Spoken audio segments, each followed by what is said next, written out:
action.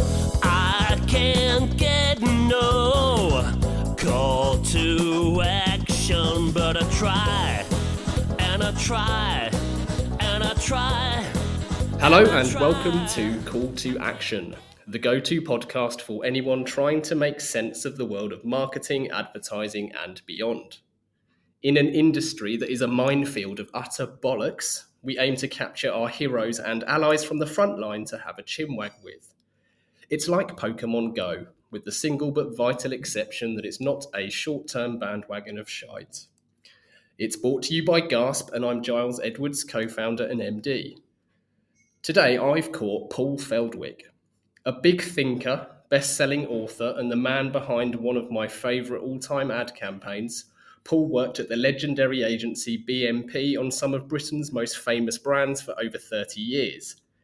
Even so, Paul still finds advertising, how it works and how organisations can make it more effective, both fascinating and frustrating. His latest book, Why Does the Pedlar Sing?, explores why selling and entertainment go hand in hand and was described by everyone's favourite Rory as possibly the book I would most highly recommend to anyone in marketing. On advertising with logic alone, Paul says it's a bit like trying to make friends with someone by preparing ever more clever things to say about the weather while forgetting to smile. Welcome to the show, Paul. Thank you very much, Giles. Yes, I recognise most of that. Good stuff. Right, 7 quick fire questions, Paul. Mac or PC? PC, although, years ago we did have one of the very first Macintoshes, which was a lot of fun, and the kids grew up playing Shuffle Puck Cafe and Kid Picks on it. So, could be either. Could be either. Okay, number 2, rational or irrational? Has to be irrational. Mental availability or fame? Fame. Right, we're getting to my favourite ad territory now. Richard Latham or Johnny English? I have a soft spot for Richard Latham. Good stuff. The original. Sticking with those ads then, rug or snakebite? Oh, rug. Yeah, or Bedouin birthing blanket, we should probably say. Yes. Two more. P.T. Barnum or Elon Musk? P.T. Barnum, although they have a lot in common. Good stuff. And finally, famous clowns. Ronald McDonald or Krusty the Clown? I think Krusty the Clown. Perfect. Okay, brilliant. Paul, thank you again for joining us. We always start the show by exploring and often enjoying the sometimes linear and not so linear routes that guests have taken in their careers. So you famously worked at the legendary BMP, as I mentioned in the intro, which then became DDB for 30 years, working on everything from PG Tips chimpanzees to the great Rowan Atkinson ads I referenced there too, the Sugar Puffs Honey Monster and tons more iconic British ads. But what was your first ever job? And then how did that lead to your first proper agency job? Well, I suppose BMP was actually my first proper job because I went there straight from university. If you want anything before that, it's kind of hot picking in the summer or working behind the bar at the Fountain, New Malden, or stuff like that, which was interesting, but not very. Was it a very intentional and deliberate move then to go straight into Adland? Well, let me just say it was intentional only in the sense that I thought I must get a job. It's my last year at university and I ought to get a job because I don't know what I'll do otherwise. Although I had vague fantasies of staying at university and doing postgraduate work because I quite liked the collegiate atmosphere. And everybody at that time was applying for advertising. It was very hot in 1974. Everybody wanted to work in advertising. It seemed to be intensely competitive. And many of my friends were preparing CVs and sending them off to dozens of agencies and really working hard at it and getting lots of rejections. I rather half-heartedly got the address of Boase Pollitt from the Oxford Appointments Bureau, which was the sort of employment agency bit, and wrote off to them. Much to my surprise, I got an interview, and then I got another interview. And then Stanley Pollitt said, "I'm going to proposition you, would you like a job?" So I thought, well, this may not happen again, so I better say yes. So I did. So I kind of fell into it, like so many people say they do. The interesting thing, perhaps, from the point of view of your question, is my first job was I was actually hired as an account manager. And the irony is that not only did I not really want to apply for the job of account planner, because it sounded very sort of technical and nerdy the way they described it, but actually I wasn't even allowed to, because David Cowan at that time would only consider taking on trainees for planning who had A levels in maths, and I didn't. So I kind of got in through the back door, because I managed to sell myself somehow to them as an account manager, and after about 6 months, I think they and I had discovered that I was probably the world's worst account manager. I was very much literally on the point of being fired. And then some hunch made Stanley say to me, "I don't think this has been a great success, but perhaps before we get rid of you, perhaps you'd like to try account planning instead." So I did. And the extraordinary thing was that I instantly clicked with that job, and found I could contribute straight away. And well, the rest, I suppose, is history, as they say. It's funny you say that you think you were the world's worst account manager, because actually we've had a few guests claim that title previously, who have then subsequently sidestepped into other roles, whether it was There's a planning, lot of strategy, or competition for creative. the title of the world's worst account manager, and I've worked with many of them too. But Did you enjoy anything about the role, or was that a silly question? I think I was out of my depth. It didn't really suit my strengths at all, as I'd kind of imagined to myself that it would, but I didn't really live up to my fantasy. I mean, I think what I enjoyed about it was just, I mean, I loved being in the agency environment, which was still a great deal of fun in 1974. You know, I mean, it was a whole new world to me, coming from a pretty humble background. That, you know, we were able to sort of, people drove fast cars and had lunch in nice restaurants, and it was generally, you know, all very glamorous and exciting. And yeah, and I mean, I was a very callow youth, so I was learning a lot, even though I was mainly learning from my mistakes. Yeah, which is a good way to learn, I think. And was the planning then, was the role and was the department quite as nerdy as it once sounded? No, not at all. I mean, I hadn't really sort of pictured quite what it was. It just sort of sounded like you needed maths. It was going to be a lot of number crunching. And there were numbers involved. And actually, what I discovered, again, to my pleasure, was with a little bit of application and hard thought, I discovered that I was basically very numerate. And, you know, advanced statistics were not required. But what was required absolutely was the ability to look at a page of numbers and make sense of them. And I discovered I had that, and I've always had that. And I am distressed by the fact that actually very many people seem not to have that, honestly, which is annoys me very much. But that was, I guess, one of the things I learned about myself. I mean, at that time, we did have access to lots of data. It was very different from today. We had Nielsen, we had panel data, we had all sorts of quantitative data, and we were able to commission quantitative surveys and things. So, I mean, I got a very good grounding in the basics of market research. I learned about sampling and questionnaire design and all that sort of thing.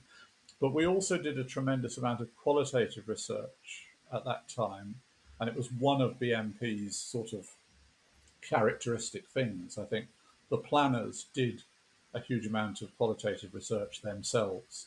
So a large part of a planner's life was spent driving up and down the M1 to Sheffield or Leeds, um, you know, doing evening groups with real consumers Real people. who would tell you what they thought of the ads. And there is no better grounding in understanding advertising than sitting regularly in front of rooms full of people, showing them ads or talking about ads with them, and understanding how they respond. If they all sit there in stony silence and say, I don't know what all that was about, it's very hard to retain much enthusiasm for it, however much the creative director might think it's wonderful.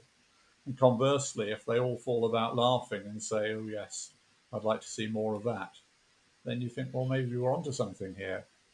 It's not exactly rocket science, but No, but sadly, it's it does actually an need saying, incredibly doesn't good it? grounding for working in advertising.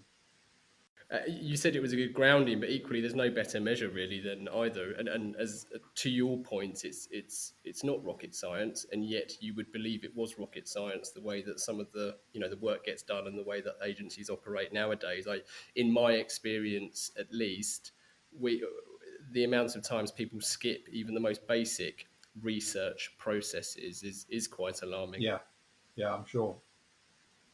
And presumably then, did you, from travelling up and down the M1 so frequently and talking to real people, is that where you started to observe or appreciate the link between groups of people, communities, cultures, and advertising? It's an interesting thing, and I mean, I reflect on it in Why Does the Pedlar Sing? But I think at one level, it was very, very clear to us all working at BNP that there were very, very powerful connections between being entertaining in advertising and being effective. But the interesting thing was that we didn't talk about that very much. And I don't think we really had a theory of why it was important or how it fitted. So we were kind of in this situation of doing one thing, but talking as if we were doing another. So we would still talk as if it was about communicating a proposition or a message or a strategy or something very abstract like that. And yet we also behaved in practice on the basis that, if people were going to like it and it was going to be popular, then, it was going to be a good ad. And if people didn't like it, it probably wasn't going to be a good ad. We didn't believe you could bore people. I suppose the closest we came to formulating it, and again, I've quoted this before or paraphrased Martin Boase before, but Martin Boase, of course, the B of Bose Massimi Pollitt, he used to say something to us quite often like, we believe at this agency that if you're going to invite yourself into somebody's living room for 30 seconds, then you have a sort of moral duty not to shout at them or bore them or insult them. But if you put a smile on their faces, if you entertain them, or at least tell them something that's interesting to them, if you're a charming guest, then they might like you a bit more. And if they like you a bit more, they might be more inclined to buy your brand. And that didn't really fit with any of the conventional theories of advertising that were embodied in the way advertising was briefed or the way advertising was researched, or any of the sort of the theory that one came across insofar as it existed, which was all about, you have to communicate the consumer benefit or whatever it is.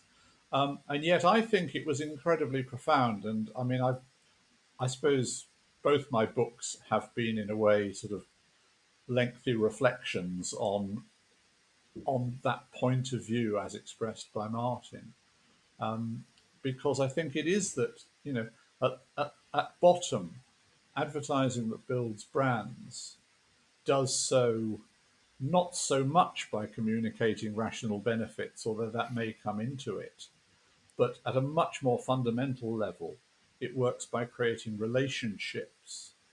And through creating relationships, it also creates fame. And I think both those things are the sort of the central concepts that we need to work on in order to understand how to build and how to maintain brands.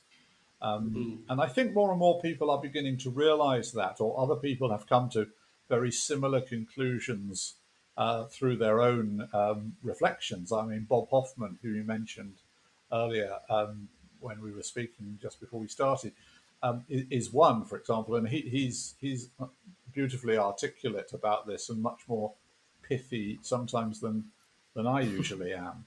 And I think people like Orlando Wood at System One, of course, are coming to those conclusions, and Byron Sharp and Ehrenberg Bass people have for a long time been saying, all advertising really does is it raises mental availability, and I think that's a very closely allied concept. So I think more and more people are beginning to see this, and it's actually quite hard to argue with when it comes down to it. The biggest brands tend to be the most famous brands. It's quite hard to find exceptions to that as a general rule.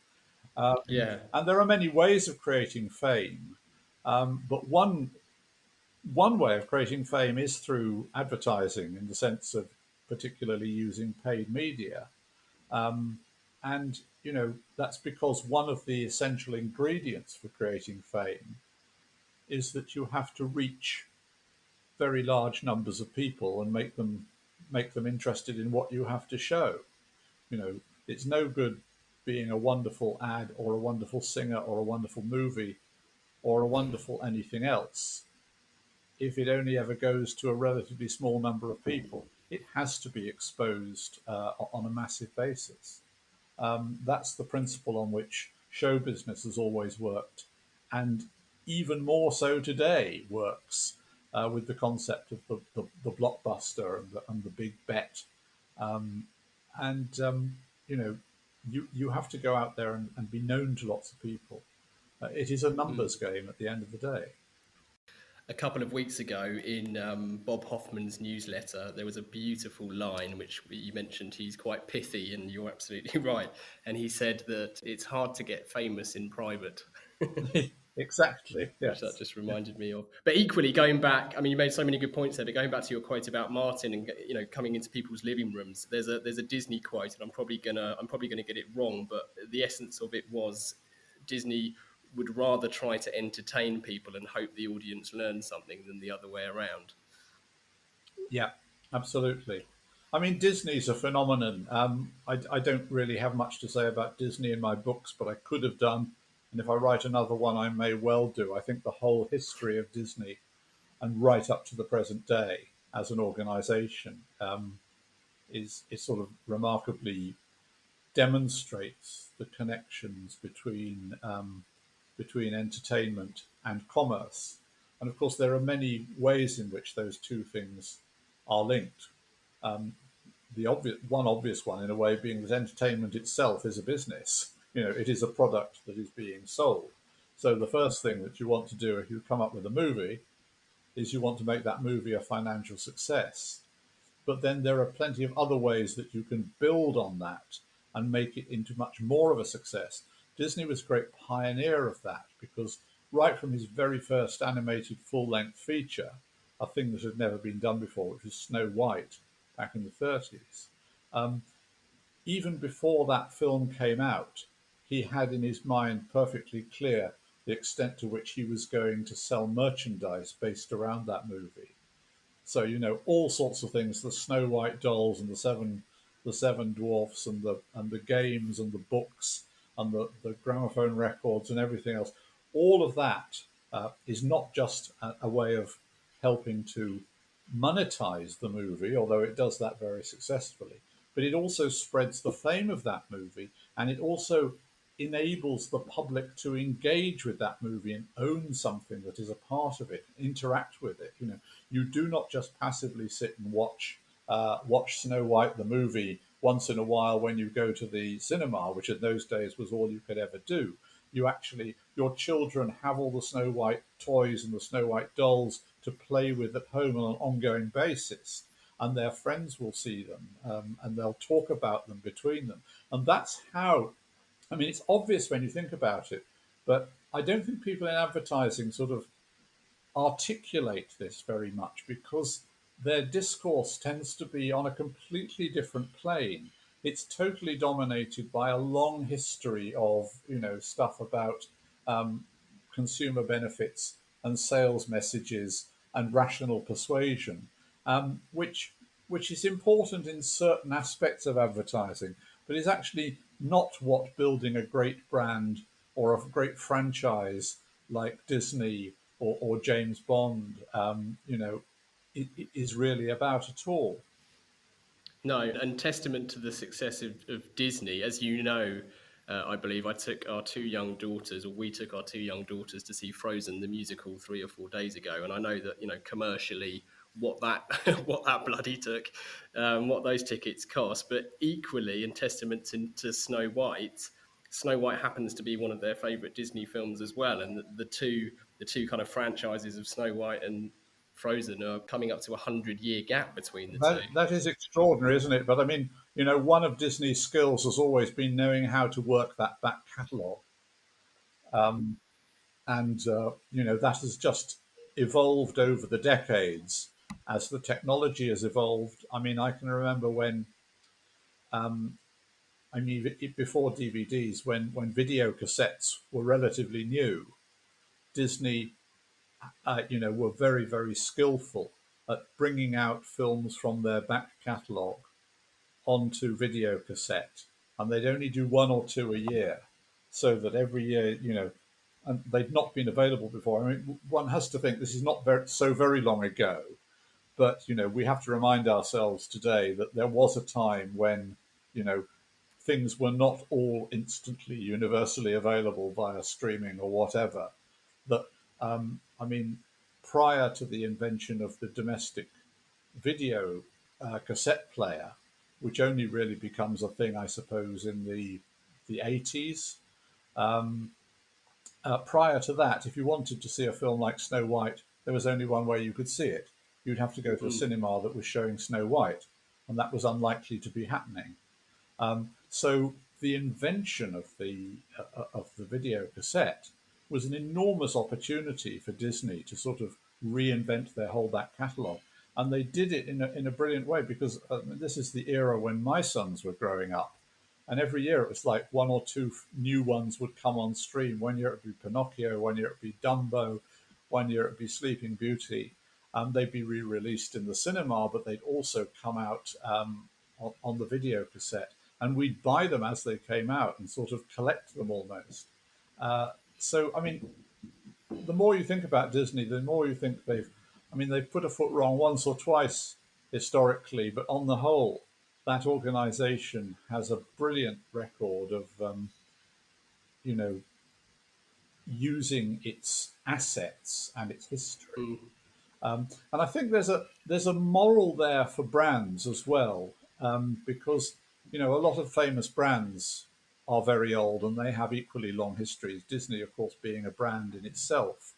But it also shows you that it's the importance of the assets that you've had in the past that you can go on reusing and reusing and reusing, as long as you find ways to make them new and keep them fresh.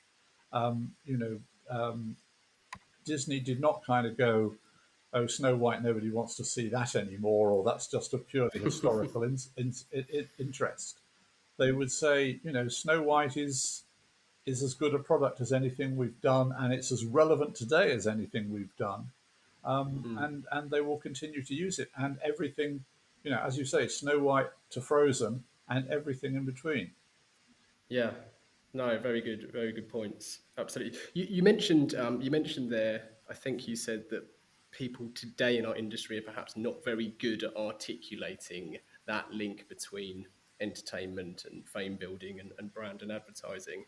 I wonder, how much is it that versus how much is it that it's not very easy to talk about it or demonstrate? Because I have to sometimes stop myself from quoting the great Jeremy Bullmore, because I'll do it all day if you let me. But he wrote in his wonderful Posh Spice and Purcell talk in 2001. I don't know why it is. I only know that it is, when referencing fame and some of the things that go into brand and success?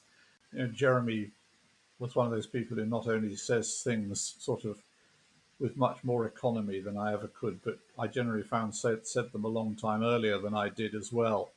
But people, he was a pioneer in that sense. Posh Spice and Purcell is 20 years old now, but I don't know, how people really responded to that talk when it came out. I think Jeremy had this wonderful way, or still does, I hope, have this wonderful way of sort of saying things that are sort of interesting, provocative. Oh, I never thought of it like that. But are often sort of, they're so new to people that I think they just kind of go, that's interesting, but that's a sort of slightly whimsical point of view. It's not really telling me how to do my job. Actually, I mean, what he's saying in Posh Spice and Purcell is absolutely rock solid. How to do your job. It says, if you want to be a successful brand, the most important thing is to make your brand famous. And it, my recent book is partly about why is that so, but also it's a lot about why does that seem, on the one hand, an obvious thought, but also it's not a thought that has been really articulated through the history of advertising. Part of the story behind that, it's a long and I think fascinating story, is that right from the very early days of advertising agencies as we would recognize them, and I date it specifically from about 1900, there was this great move to professionalization in advertising. And advertising agencies wanted, above all, to distance themselves from the sort of 19th century world of P.T. Barnum and the traveling medicine show, and all the bad practices that went along with that. And they didn't want to be seen as hucksters or traveling entertainers. They literally wanted to be seen as professionals, like doctors or lawyers. Someone like, Calkins, for example, you know, great copywriter of the early 20th century, literally wrote a lot about how he aspired to teach advertising as if it were a profession, like doctors or lawyers. And so they distanced themselves from that history. And it's sort of understandable why they did, but it was also, I think, set them off in a sort of bizarrely strange and different direction from what their real antecedents were. And I think it's that refusal to acknowledge that advertising has its roots, in a very sort of, popular culture, if you like, and to pretend that it's this somehow this much higher calling of selling through rational persuasion. And that has been reinvented by generation after generation of advertising practitioners. And it's led us into some weird places. And I think it's been a huge distraction and a huge confusion. Again, I mean, it's a long story, and I've tried to sort of tell the story in Why Does the Pedlar Sing? So I do urge anyone who's intrigued by what I'm trying to say here to go and read it. It would take me far too long to go through that whole story as we're talking this afternoon. But it's not just that today's advertising people have odd ideas about advertising. There's a whole history going back 120 years of advertising agencies trying to pretend they're doing one thing, even when they were actually, in many cases, very good at doing something completely different. I mentioned on a recent episode, in fact, that I've got a lot of friends who work in the kind of more arts and culture type industries, and I'm sure most of them think I sit in a room nowadays and just press different buttons that all say evil on them, such is the reputation of advertising and the intrusive nature of all the data capture. But maybe we do need to go back more to the day of peddlers singing and more clown-like approach to our craft. Yes, I mean, I think at the end of the day, that raises a number of big big, complicated question about the morality of what we do, which is always an old chestnut and to which there is never an entirely satisfactory answer.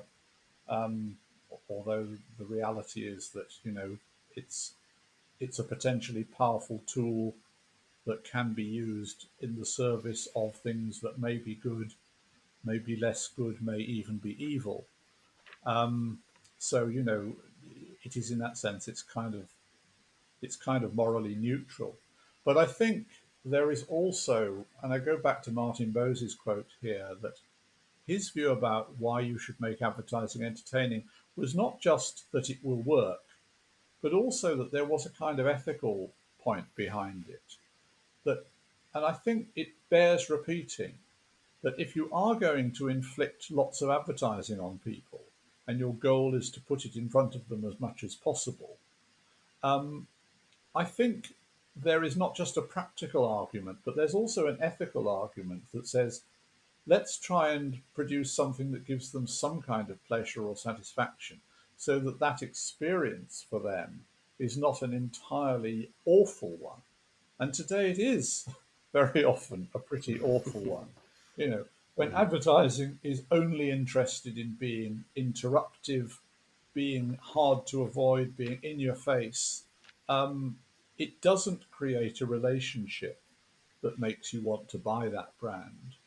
Um, and also, I think, I mean, another huge red herring, which again, I don't want to go down that wormhole today, and others have said a lot about it, the whole stuff about purpose today. But I think if advertising agencies really wanted to say, we have a purpose, and we have a sort of ethical purpose, they could start pretty close to home by saying our ethical purpose in agencies is not to irritate the hell out of people, but perhaps to put a smile on their faces. Um, and that is not an easy thing to do, but it's possible to do. It's certainly possible to aspire to doing it. If you look back over the last 50 years, you can trace, and there is data that shows that up to and peaking in 1991, there's some evidence that people were more and more inclined to think that advertising might be better than the programs, as it was put, that it was quite entertaining. That actually peaks in 1991 and it starts to decline, and it declines through the 90s and it's declined ever since. And there's some other data that I was reading just recently that shows that in the last 20 years, the number of people saying advertising is basically very, very annoying has gone up a lot in the last 20 years too. So these are totally consistent. I think what we're seeing is not only have agencies sort of stopped thinking it important that the public should enjoy their advertising, but actually they are in serious danger of forgetting how to do it. Even when they say they want to do it now, they sort of fail. And I guess this takes me right back to my early trips up the M1. That literally that there is no better touchstone than find some real people if you can nowadays, whatever that involves. And in many ways, it might be much easier because I imagine you could do a great deal of it online, even if not all of it. And genuinely ask them what they think of your ads, and genuinely listen.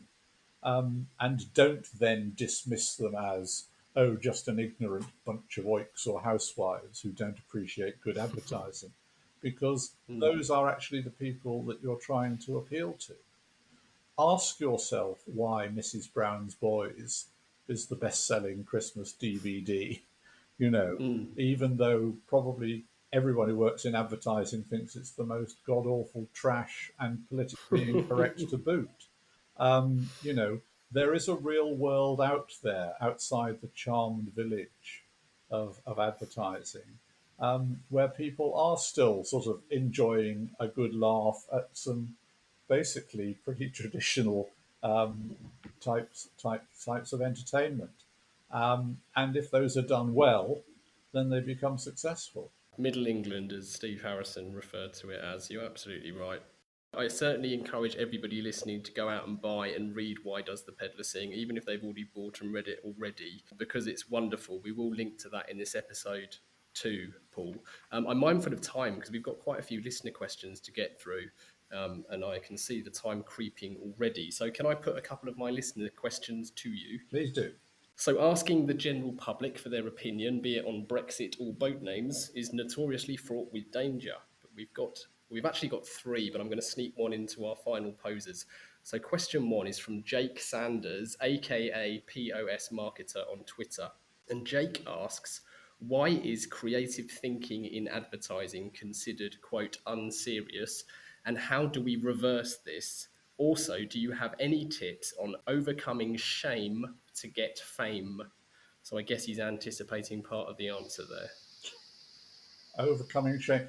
Yeah, I think I can sort of see what he's getting at there. I mean, I think there's the word creative and the words creativity, I think, have become very loaded in very strange ways.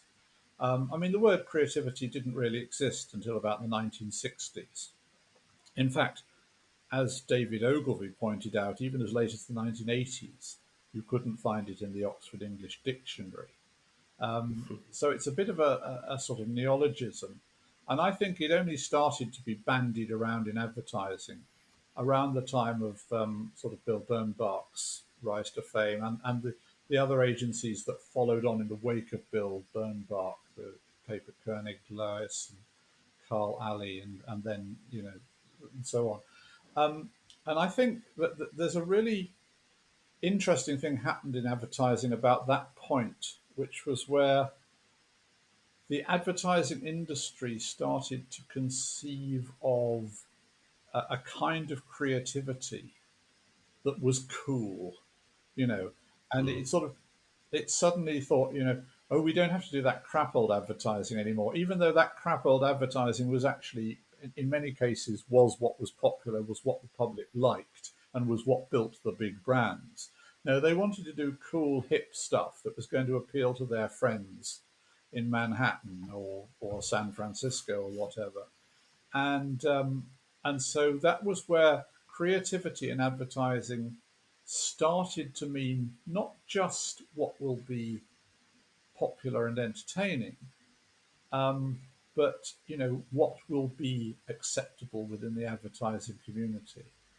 And I think that what people are ashamed of now in advertising is doing stuff that is popular, and that's a terrible place to be.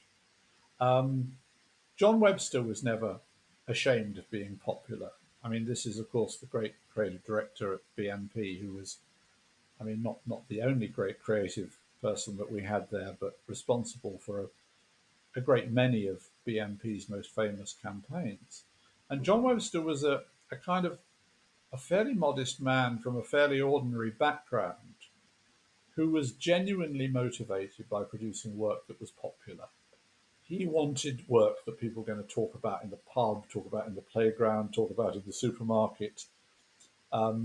He didn't hobnob that much with the advertising village, but he had a bunch of really close friends who were nothing to do with advertising, who he'd go and sort of spend Friday nights with each week in the pub. And I think they were his sort of touchstone for the real world, if you like. And of course, he made active use of the qualitative research that we were doing. Unlike most creative people, he didn't see that as a threat. He absolutely welcomed it. And that's because his motivation was he wanted to produce popular work. Now, if you don't want to produce popular work, I think you're in a very strange position right from the start if your job is writing advertising. And I knew it had started to go wrong when somebody reported a conversation they had with the creative director at what was then BMP DDB, probably sometime in the early 2000s, when he said, oh, well, that stuff that Webster did, it was all very well in its day, but it was all a bit populist, wasn't it? I mean, if people in advertising take that attitude, and I think, to be honest, far too many of them do, their idea of a good film is, oh, we'll get this really good director, and we'll make it look like a Wes Anderson movie, and this is rather. And occasionally, it's interesting. To be honest, most of the time, it's extremely boring. But even when it's interesting, it's not popular because they lack all the skills that are required to produce popular work. So I think, the shame and fame, an interesting sort of choice of words there. Of course, if you are totally without shame, you can be, I suppose, ultimately a bit of a psychopath. But I think the thing that people in advertising agencies ought to be ashamed of is betraying their clients by producing work that is not effective. And they ought to be ashamed of being out of touch with the public that they're trying to appeal to. And that's where the shame ought to be placed. That's a great answer. I think one of the victims of that want to be cool and create cool work, maybe by friendly fire, is just the good honest jingle, which we're in the process of building one for our client right now, and it feels almost like we're cheating. Yeah. Because it's just so obvious, and yet I think maybe that's Yeah. an area where for some reason shame is attached. Question 2 then, Paul, is from Will Poskett. Now, Will's added quite a bit of context before he gets to the question, so let me just race through this. We know from the brilliant work of Binet and Field that fame is the best driver of long-term brand growth. Other studies also indicate that likability is a good driver of success too. Yet too often I have seen brands try to boost the latter, liking, and the determinant of the former, fame. I have seen clients round off the edges, make something nice but with less fame potential.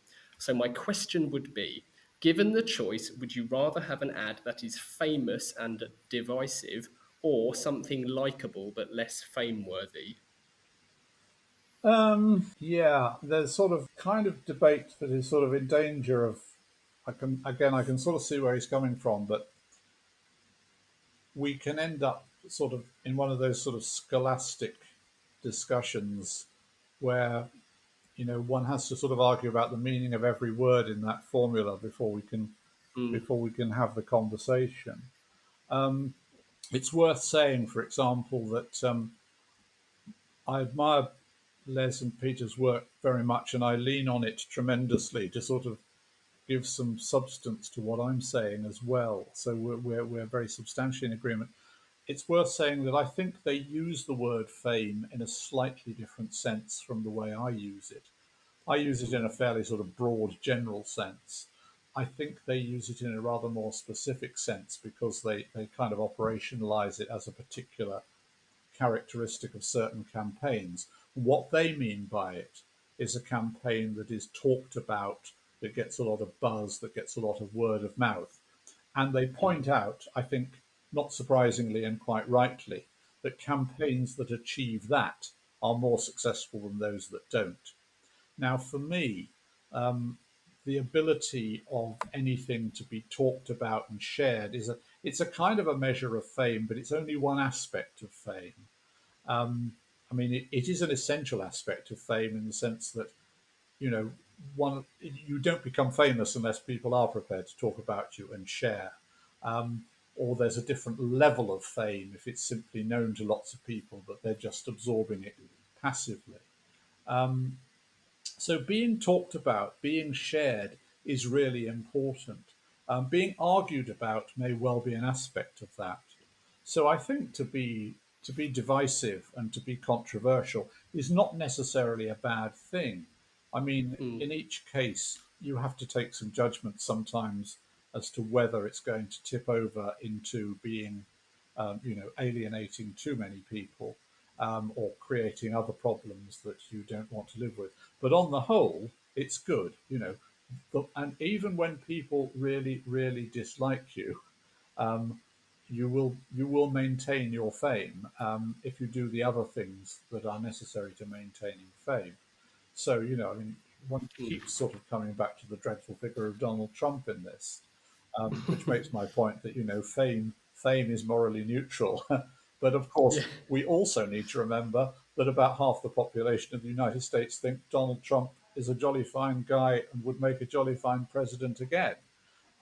So, let's not be totally confined by our metropolitan our metropolitan Yes. bubble view of the reality. Um, but I mean, if you take Trump as an example, he has, you know, he's a polarizing guy, extremely polarizing guy. But actually, his opponents do as much to maintain his fame and therefore his power as his Mm. supporters do. And fame is a source of power. I mean, it's not innocent. I suppose, I don't really go into these sort of moral debates, but fame is potentially fame is a source of power that can be used for good or ill. So, I mean, simply saying let's have a lot of fame and it'll all be wonderful is not necessarily going to save the world, but it is Mm. saying actually, if you want to have power in the world, if you want to have power to change things in the world, without fame, you're not going to be able to do it.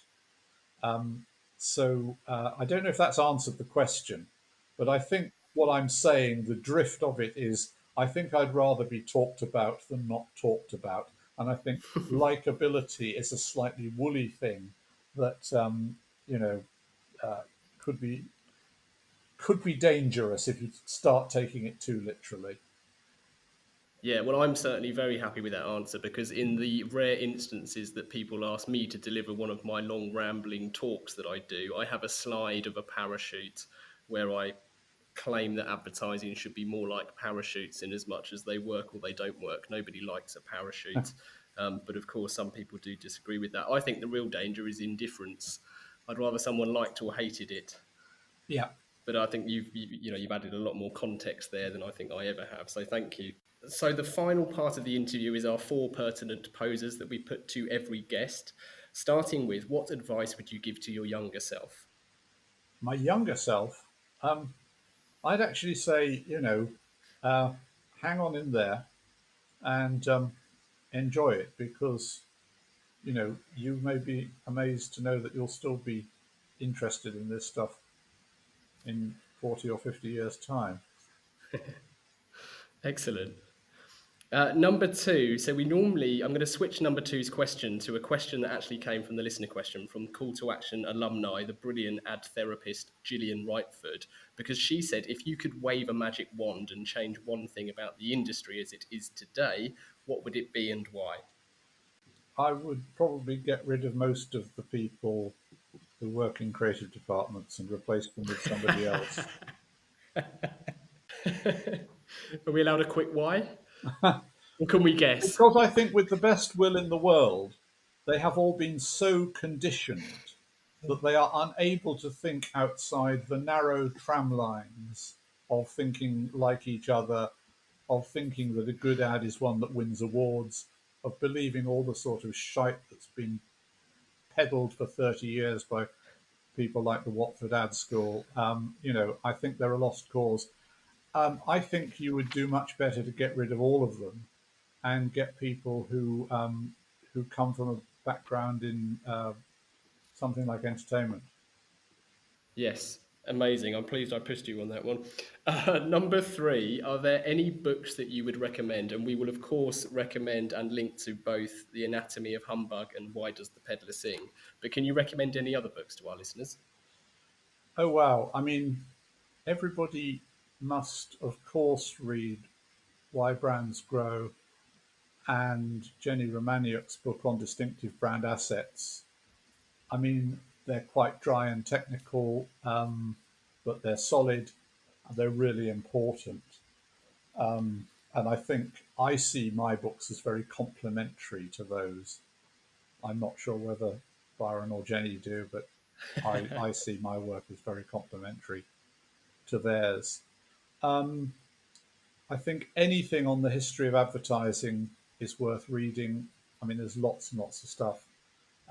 Reading histories of advertising is always enlightening, and I won't sort of proliferate titles on that. Yeah, I think that's about it. rather than fob you off with a long reading list. Well, if you think of any more, do email them over, and I'll get them added to this list because they'll all be linked to from the episode.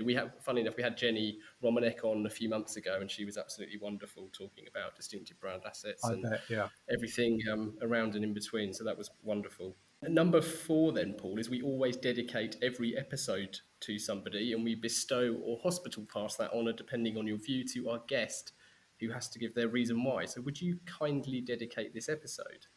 Can it be somebody living or dead? Either, absolutely. I think, out of a number of possible candidates, I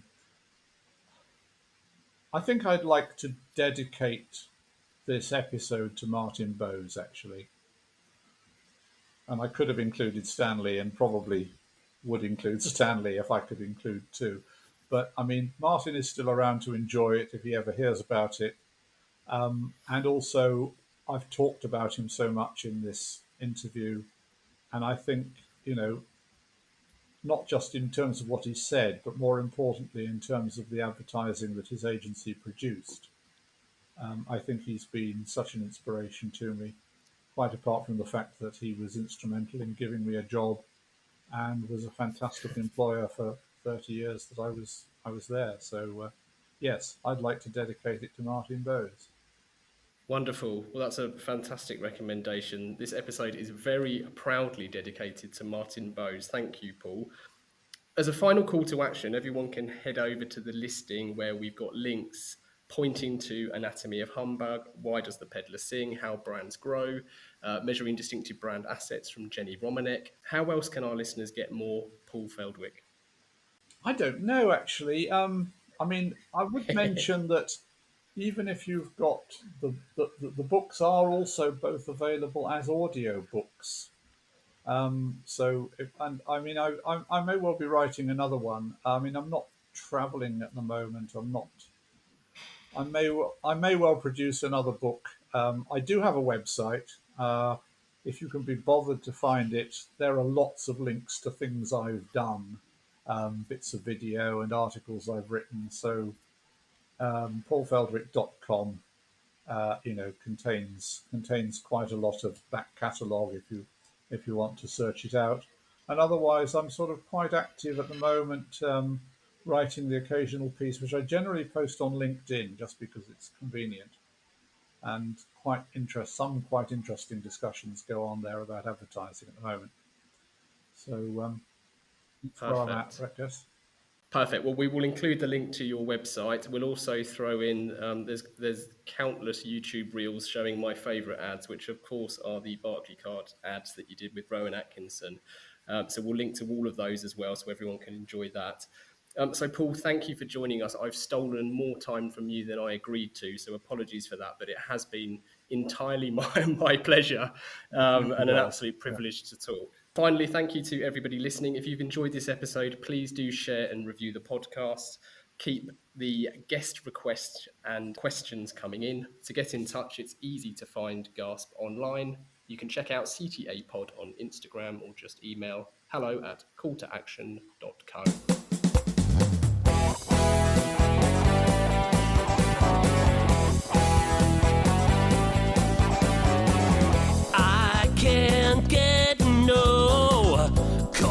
To action, I can't get no call to action, but I try, and I try, and I try, and I try. I can't get no call to action. Oh, I can't get no call to action.